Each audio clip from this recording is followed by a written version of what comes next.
तो बात कहानी कुर्सी का में आज हम बात कर रहे हैं पटना की। पटना में विपक्षी दलों की बैठक जारी है। सारे नेता वहां पर पहुंचे, एक एक करके अंदर जब गए उसकी तस्वीर भी हमने आपको दिखाई। अंदर जाकर सब बैठे हुए हैं, वो तस्वीर भी आ चुकी है। अब बातचीत का अगर कोई थोड़ा कोई क्लिप भी आ जाए तो ये भी पता चले कि चर्चा कैसे शुरू हुई, नीतीश कुमार ने क्या बोला, उसके बाद क्या अरविंद केजरीवाल ने कल जो कहा था आज वो बात उठाई दिल्ली के मुद्दे की। तो इन सब बातों को जानने की दिलचस्पी अभी बनी हुई है। लेकिन माना जा रहा है कि अभी बैठक खत्म होने के बाद एक प्रेस कॉन्फ्रेंस की जाएगी, उसमें बड़े चेहरे आपको नजर आ सकते हैं एक संयुक्त प्रेस कॉन्फ्रेंस पे, तो उसका भी इंतजार है। तो पटना में विपक्षी दलों की बैठक आज देर से जरूर शुरू हुई, लेकिन जो भी बड़े चेहरे उसमें पहुंचने की बात बताई गई थी वो पहुंचे हुए हैं और 1.5 घंटा हो चुका है वहां सभी नेताओं को पहुंचे हुए। 15 पार्टियां इसके अंदर शामिल हैं। तस्वीर आप देख सकते हैं सारे नेताओं की जो वहां पहुंचे हैं। नीतीश कुमार, लालू यादव, मल्लिकार्जुन खड़गे, राहुल गांधी ये एक तरफ बैठे हुए हैं। बाकी आप देख सकते हैं तृणमूल कांग्रेस के सारे लीडर्स ममता बनर्जी के साथ जो आए हैं, डेरेक ओब्रायन और अभिषेक बनर्जी हैं। उमर अब्दुल्ला, महबूबा मुफ्ती कश्मीर से आए हैं। यूपी से अखिलेश यादव आए हैं। जयंत चौधरी इस बैठक में नहीं आए, उनको आना था लेकिन उन्होंने कहा कि मेरी कोई निजी व्यस्तता है, इसकी वजह से वो इस पे नहीं आए। माफ कीजिएगा, स्टालिन वो तमिलनाडु से चल करके आए हैं। और अरविंद केजरीवाल वो आपको इसमें दिखाई दे रहे हैं, जिनके साथ भगवंत मान भी मौजूद हैं। एक बार जरा नीतीश चंद्र हमारे सहयोगी वो पटना से हमारे साथ बने हुए, उनके पास चलते हैं। नीतीश, आज ये काम मुश्किल जरूर है लेकिन चुनौती भी आपके सामने की कुछ खबर निकले इस बैठक में, बातें क्या हो रही हैं? जी हाँ, मुश्किल काफ़ी है चूँकि काफ़ी गोपनीयता बढ़ती जा रही है और मीटिंग अभी चल रही है। और अभी तक अच्छी खबरें ही कह सकते हैं महागठबंधन के लिहाज से। जो अंदर हमारे सूत्र में बता रहे हैं कि अभी तक ऐसा कुछ भी देखने को नहीं मिल रहा है कि कोई नाराज होकर बाहर निकला हो, क्योंकि केजरीवाल के रवैये से ये अंदेशा बहुत ज़्यादा था कि कहीं केजरीवाल कुछ ऐसा न कर दें जिससे पहले ही बैठक में कोई सवाल खड़ा हो जाए। लेकिन माना जा रहा है कि नीतीश कुमार की जब कल केजरीवाल से मुलाकात हुई है तो संभव है कि उस मुलाकात में केजरीवाल को मना लिया गया हो कि ऐसी पहली बैठक में कोई ऐसी तस्वीर सामने ना आए। तो अभी तक सब कुछ ठीक तरीके से चल रहा है। मीटिंग अभी चल रही है। मीटिंग जैसे ही खत्म होगी इसके बाद लंच का कार्यक्रम है और लंच के बाद फिर जाकर प्रेस को एड्रेस करने का कार्यक्रम तय होगा। तो हमें इंतज़ार इसी बात का है कि हम कब हमें खबर मिले कि अंदर प्रेस कॉन्फ्रेंस होगा। सारे लोग इंतज़ार कर रहे हैं अभी। और तमाम जो बड़े नेता आए थे सबों को मीटिंग में शामिल किया गया है। पहले ये कहा गया था कि सिर्फ पार्टी के जो राष्ट्रीय अध्यक्ष हैं, मुख्यमंत्री हैं, वही इस बैठक में शामिल होंगे। लेकिन हर दल से भले ही 4 की संख्या में, 5 की संख्या में भी कोई आया है तो वो अंदर मीटिंग में मौजूद है। यहाँ तक कि आरजेडी से मनोज झा भी दिखाई दिए, जेडीयू से संजय झा भी हैं, ललन सिंह भी हैं, नीतीश कुमार हैं और तमाम जो बड़े दल के नेता यहाँ पर पहुँचे थे सभी मीटिंग में अंदर शामिल हैं। अंदर गोपनीयता पूरी बढ़ती जा रही है। तमाम बड़े नेताओं की तरफ से जो फोटोग्राफर्स आए थे उनको भी अंदर नहीं जाने दिया गया।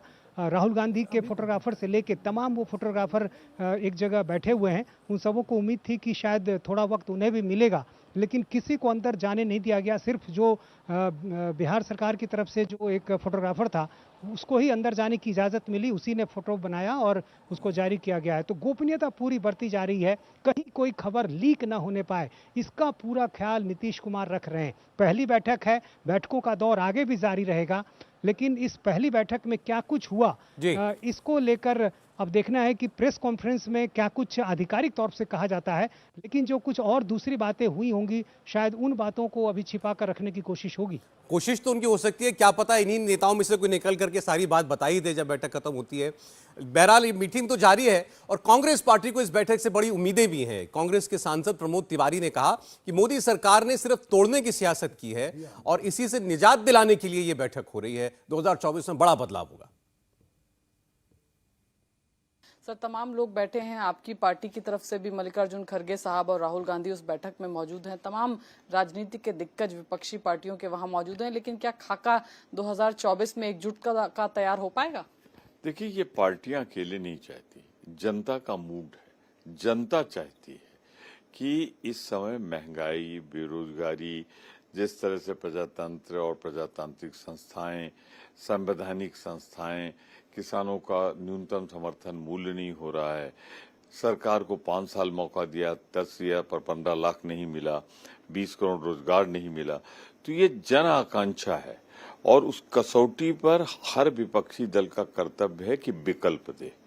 तो ये वही विकल्प है जो भाजपा गठबंधन को हटा के सत्ता में आएगा। स्मृति ईरानी जी खुद जिस सरकार में मंत्री हो, गठबंधन की सरकार है, यानी मोदी जी में अकेले लड़ने की हिम्मत नहीं। मोदी जी लड़ते तो अकेले सरकार नहीं बना पाते। तो उसी तरीके से हम कहना चाहते हैं कि सामान्य विचारधारा के लोगों को इस मुद्दे पर कि लोकतंत्र बचाया जाए, संविधान बचाया जाए, महंगाई बेरोजगारी से मुक्ति दिलाई जाए, किसान उत्पीड़न रोका जाए, जिस तरीके से ये देश को टुकड़े टुकड़े में बेच रहे हैं रोका जाए, इसलिए हम सब एक हो रहे हैं।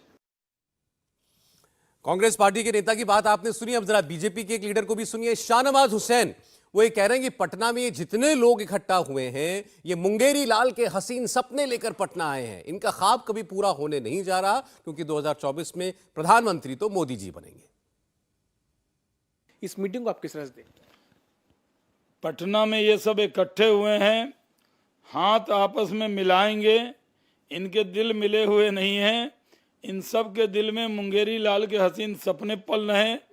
ये लोग अलग अलग ख्वाब देखने वाले हैं, इनके ख्वाब अधूरे रहेंगे, कुछ हासिल होने वाला नहीं है, क्योंकि पूरे देश में दुनिया में आज मोदी जी का डंका बज रहा है। अमेरिका में देखिए कितनी प्रशंसा हुई है उनकी, कितना उनको यश मिला है, और इन लोगों के पास कोई एजेंडा नहीं है, सिर्फ मोदी विरोध। और मोदी विरोध में इकट्ठे हुए हैं, लेकिन ये लोग आपस में भी विरोध करते हैं। क्या ममता जी और सीपीएम मिलकर चुनाव लड़ने वाले हैं? क्या आम आदमी पार्टी और कांग्रेस मिलकर चुनाव लड़ने वाली? ये लोग जिनके सदस्य ही नहीं हैं, किसी के आरजेडी के 0 MP हैं, किसी का 1 MP है, किसी को 2 MP है, ये इकट्ठे हो जाएं तब भी कुछ नहीं हो सकता।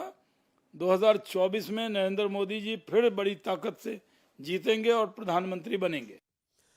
अब शाहनवाज हुसैन कह रहे हैं ये सब मुंगेरी लाल के हसीन सपने वाले देखने वाले लोग हैं, सबके अपने अलग अलग ख्वाब हैं। तो हम चर्चा करते हैं जरा, वाकई में किसका क्या ख्वाब हो सकता है।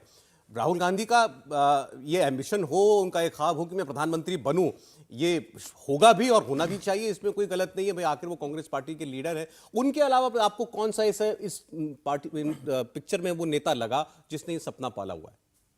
नहीं, देखिए, जिनके मन में देवगौड़ा, इंद्र कुमार गुजराल, चंद्रशेखर चौधरी, चरण सिंह ऐसे प्रधानमंत्री हैं, उन सब के मन में है। तो जो अपने राज्य में लंबे समय से हैं उनके मन में है। ममता बनर्जी की बात कर लीजिए, लेकिन जो नए नए आए हैं उनके मन में भी है। नीतीश जी के मन में भी तो है। नीतीश जी के मन में नहीं, बिल्कुल निश्चित रूप से। अरविंद केजरीवाल, तो वो उनके मन में तो 2014 से ही है। 2014 में ही उनको लग रहा था कि बनारस में मोदी को हरा देंगे और हमारी पार्टी की 100 सीटें आ रही हैं और प्रधानमंत्री पद का दावेदार बनूंगा। तो वो सपना उनका लगातार कंटिन्यूअस चल रहा है 9 साल से, उसमें कोई ब्रेक नहीं आया है। और अब भी उनको लगता है कि भले ही एक सांसद हो उनका, नया देश बनाएंगे, वो विकसित देश बनाएंगे भारत को, और उनकी सरकार बनेगी। तो अब इस तरह के सपने का क्या करें? आपने बिल्कुल ठीक कहा, राहुल गांधी और कांग्रेस पार्टी ये सोचे स्वाभाविक है, समझ में आता है। नंबर 2 की पार्टी है, लंबे समय तक सत्ता में रह चुकी है, राष्ट्रीय पार्टी है, उसका देश भर में जो है जनाधार है। तो वो पार्टी अगर सोचे तो इसमें कोई गलत बात नहीं है, बहुत स्वाभाविक बात है। लेकिन उसके अलावा जितने लोग हैं, वो शाहनवाज हुसैन की बात सही है, सब मुंगेरी लाल के हसीन सपने हैं। वो ये इसीलिए उम्मीद कर रहे हैं कि कांग्रेस कम लड़े, हमारी बार्गेनिंग पावर बढ़ जाए, हमारी सीटें ज़्यादा हो, कि हम मुख्य प्रधानमंत्री के पद पर जो है वो बार्गेन करेंगे कि हम इनको तो नहीं मानेंगे, लेकिन इनको मान सकते हैं। तो उस चक्कर में जो है वो मान सकते हैं वाली लिस्ट ही तो बड़ी इंटरेस्टिंग है, और उसी में शायद नीतीश कुमार जी का भी नंबर लगता है, शायद उसमें शरद पवार जी का भी कोई सीन बनता है। सौरभ जी, 1947 के बाद इस देश में जितने गैर कांग्रेसी, गैर भाजपा प्रधानमंत्री हुए हैं, मोरारजी से लेकर के, और आखिरी वो थे आपके गुजराल साहब, जो गैर समर्थन कोई भी हो, जी बिल्कुल, टोटल सरकारें 6 साल चली हैं। सरकार वही चली है जिसमें या तो कांग्रेस का प्रधानमंत्री हो, भले समर्थन से हो, या भारतीय जनता पार्टी के नेतृत्व में सरकार बनी हो, चाहे अटल जी की सरकार रही हो, चाहे मनमोहन सिंह की सरकार रही हो, गठबंधन युग की मैं बात कर रहा हूं। इसलिए अगर 2024 में कोई तस्वीर ऐसी बनती है तो स्थायी तो तभी होगा जब वो कांग्रेस के नेतृत्व में सरकार बने, क्योंकि ये 15 MP वाली पार्टी या 20 MP वाली पार्टी के लीडर को प्रधानमंत्री बना देंगे तो कितने दिन चल पाएगा? बड़ी पार्टी के में फिर असहजता आ जाती है, और वो स्वाभाविक असहजता होती है। इसीलिए कोई भी पार्टी, चाहे राज्यों में देख लीजिए, जब मायावती बनी बीजेपी के समर्थन से, कहाँ सरकार चल पाई? 3 बार जो है बीजेपी ने समर्थन दिया, सरकार बनवाई उनकी, और उसके बाद समर्थन वापस भी लिया। कांग्रेस ने भी ऐसे ही किया। तो हमेशा चाहे राज्य हो चाहे केंद्र हो, गठबंधन की सरकार तभी चलती है जब उसका लीडर बड़ी पार्टी का हो और बड़ी पार्टी के नेतृत्व में हो। इसलिए ये बात तो इन जो बैठे हुए हैं पटना में, इन लोगों को समझ लेनी चाहिए, छत्रपों को भी, कि अगर वो, क्योंकि खाली हराने से काम नहीं चलेगा। बीजेपी और नरेंद्र मोदी को हराने के बाद आपको जनता को भरोसा देना पड़ेगा कि हम सरकार भी चलाएंगे 5 साल, तब तो ठीक है, वरना आप बना दी आपने। तो जब पहुंचेंगे तब सोचेंगे वाली बात होगी ना। पहुंचेंगे सोचेंगे नहीं, चुनाव में भरोसा देना नहीं, पड़ेगा। अगर जो है चुनाव में भरोसा देना पड़ेगा। ये परिस्थिति आ गई कि कांग्रेस के नेता को हम प्रधानमंत्री नहीं मानेंगे, तो आप मानकर चलिए कांग्रेस सरकार में शामिल नहीं होगी, और वो सरकार नहीं चलेगी 5 साल। 1 साल भी चलेगी, इसमें भी मुश्किल है। तो इसलिए ये मैं इस बात से सहमत हूँ। देखिए, किसी भी विपक्षी एकता की धुरी जब तक सबसे बड़ी पार्टी नहीं होगी, तब तक वो एकता टिकाऊ नहीं होगी। तो इसलिए जो है इसका एक्सेप्शन भी है कि भाई जनता पार्टी का उदाहरण सामने है। महत्वाकांक्षा ने तोड़ दिया उस पार्टी, तोड़ दिया। 3 नेता थे, तीनों प्रधानमंत्री बनना चाहते थे, कोई किसी को स्वीकार करने को तैयार नहीं था। अल्टीमेटली 2.5 साल चली। सबसे ज्यादा गैर भाजपा गैर कांग्रेस सरकार जो चली वो सब वही चली 2.5 साल है। तो इससे आप अंदाजा लगा लीजिए। इसीलिए आप देखिए, जनता ने 30 साल एक्सपेरिमेंट किया गठबंधन की सरकारों का, उसके बाद कहा कि नहीं, अब नहीं, अब हम जिसको देंगे स्पष्ट बहुमत देंगे। बीजेपी को लगातार 2 बार से इसीलिए स्पष्ट बहुमत मिल रहा है। अच्छा, इस बार अगर आप वैसे लोकसभा में इस वक्त के जितने नेता बैठे हैं, इनकी स्ट्रेंथ पर नजर डालें। हाँ जी, बोलिए। जो है ये विनोद जी और प्रदीप जी जो कह रहे हैं वो 100% मैं भी सहमत हूँ, चूंकि आप लोगों का तो अनुभव बहुत अधिक है। लेकिन मुझे लगता है कि यहाँ हम लोग कुछ ज्यादा आगे नहीं बढ़ गए हैं। अरे भाई, प्रधानमंत्री वाला चक्कर अभी कहाँ से है? अभी तो ये कहिए कि ये लोग जुड़कर इतने खड़े हो पाए कि देश में विपक्ष दिखे।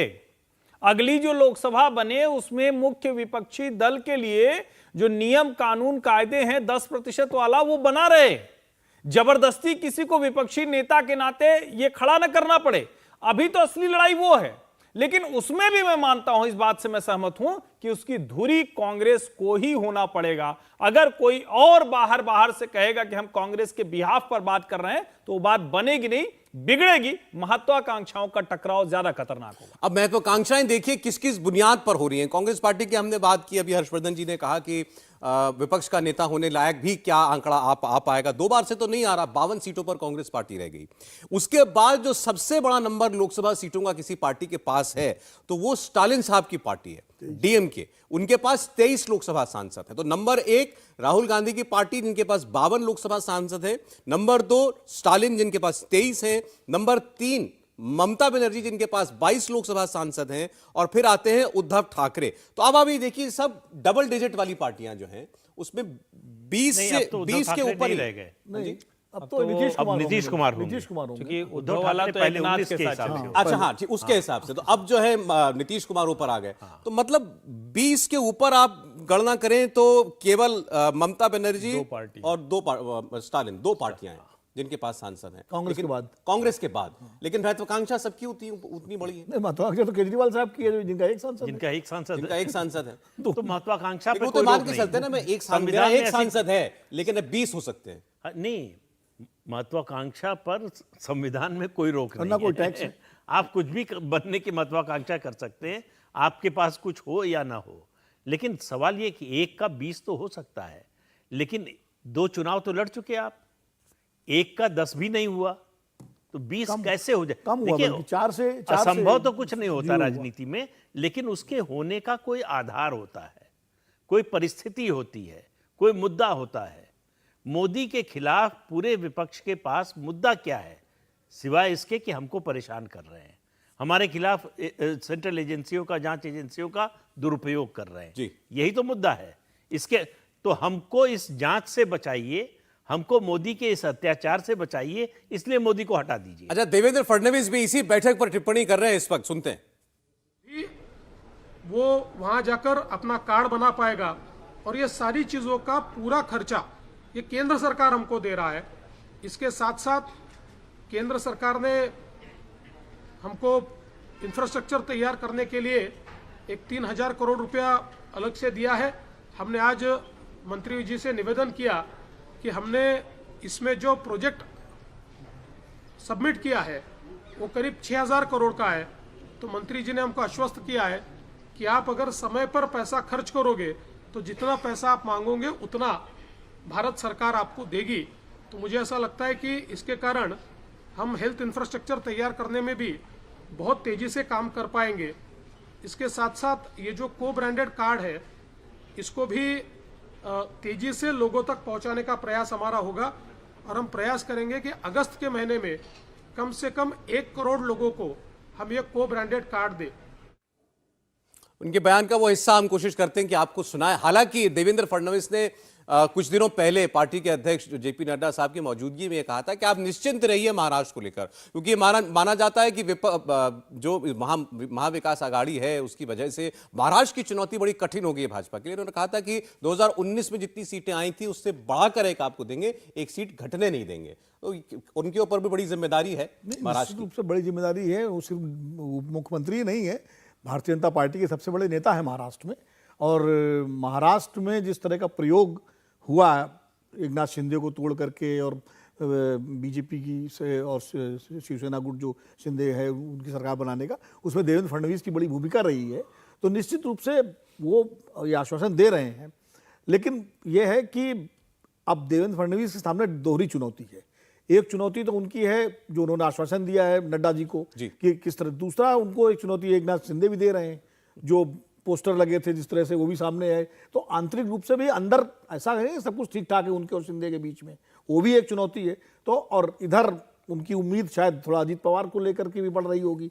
तो इस तमाम सारे पेच हैं महाराष्ट्र की राजनीति में, लेकिन फिलहाल तो हम लोग विपक्ष की राजनीति में। उद्धव ठाकरे वहां बैठे हैं उस बैठक में, कितने तिलमिलाए हुए होंगे वो अंदर से। महाराष्ट्र की राजनीति में तो अभी एनसीपी में चल रहा है। हाँ। अजीत पवार ने कहा कि मैं अध्यक्ष बनना चाहता हूं, तो छगन भुजबल ने कहा कि भाई आप बात करते हैं पिछड़ा, तो पिछड़ा नेता मैं हूं, मुझे बनना चाहिए, नहीं तो जितेंद्र अवार्ड को बना दीजिए, ये धनंजय मुंडे को बना दीजिए। 3 आपके पास विपक्ष के नेता हैं।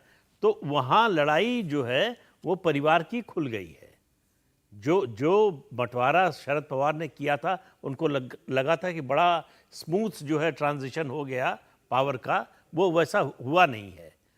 अजीत पवार, उनको मालूम है कि विपक्ष के नेता का कोई मतलब नहीं है, टिकट बांटने में उसकी कोई भूमिका नहीं होगी।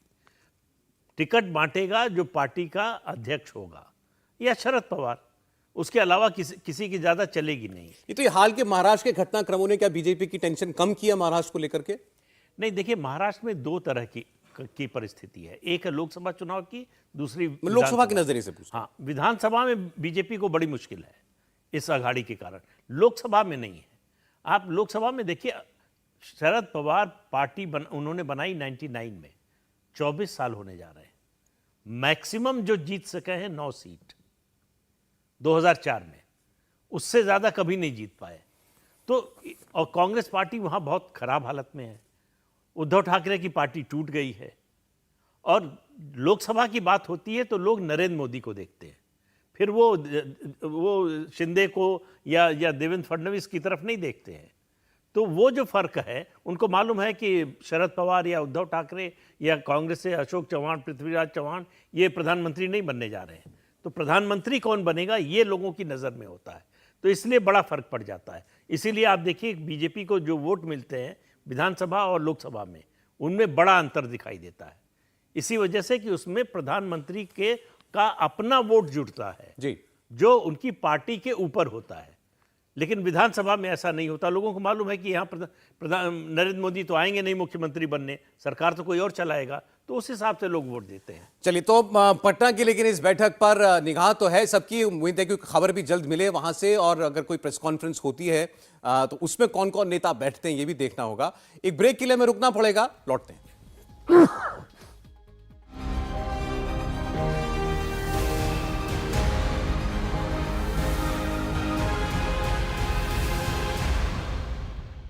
इंडिया टीवी हर वक्त हर जगह डाउनलोड करने के लिए सर्च करें India TV news Google play store या ऐप स्टोर पर।